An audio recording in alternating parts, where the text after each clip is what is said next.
नमस्कार दोस्तों, मैं शिखा पटेल आप सभी का फिर से स्वागत करती हूँ। दोस्तों, आपको मेरी कहानी पसंद आती है तो लाइक, कमेंट और शेयर ज़रूर करें और ऐसे ही ज्ञानवर्धक कहानी को ध्यान से सुनते रहें।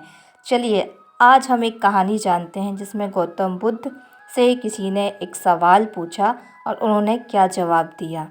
एक व्यापारी था, वह ट्रक में चावल के बोरे लिए जा रहा था। एक बोरा खिसक कर गिर गया जमीन पर। कुछ चींटियां वहां से आईं और 10 से 20 दाने ले गईं। थोड़ी देर बाद वहां से चूहे निकल रहे थे, वो भी आए और 100 से 50 ग्राम खाए और चले गए। कुछ पक्षी आए, थोड़ा खाकर उड़ गए।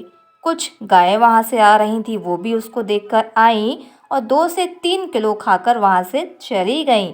मनुष्य आया और पूरा का पूरा बोरा ही उठाकर ले गया।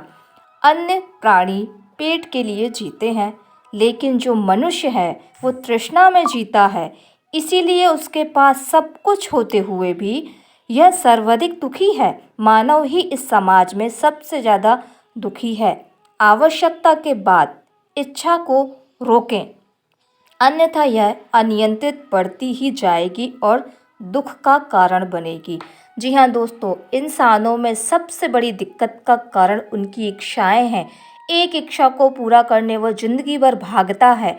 यदि उसको मर्सिडीज़ गाड़ी चाहिए तो उसके लिए ज़िंदगी भर काम करेगा, भागेगा, और जब वो कार उसे मिल जाएगी तो कुछ समय बाद वो इच्छा ख़त्म हो जाएगी और नई इच्छा उसके अंदर पनपने लगेगी। इन्हीं इच्छाओं को पूरा करने में मानव अपनी जिंदगी का पूरा समय लगा देता है और आखिर में कुछ लेकर नहीं जाता, सब इसी पृथ्वी पर छोड़कर चला जाता है। इंसान खाली हाथ आता है और खाली हाथ ही जाता है, कभी कुछ लेके नहीं जानता। ये जानते हुए भी, समझते हुए भी वो अपनी इच्छाओं से बाहर क्यों नहीं आ पाता। दोस्तों, ये समझने की बात है।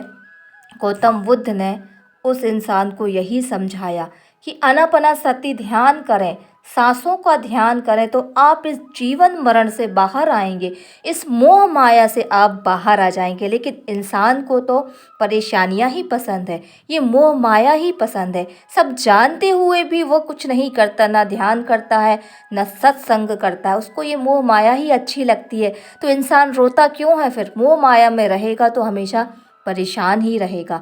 यदि वो उस परेशानी को खुद चाहता है तो कभी कंप्लेंट ना करे, कभी भगवान से कोई शिकायत ना करे। यदि वो इस मोह माया से निकलना चाहता है तो आनापानसति और मेडिटेशन, ध्यान की फील्ड में आ जाए। उम्मीद है दोस्तों कहानी पसंद आई होगी। प्रणाम।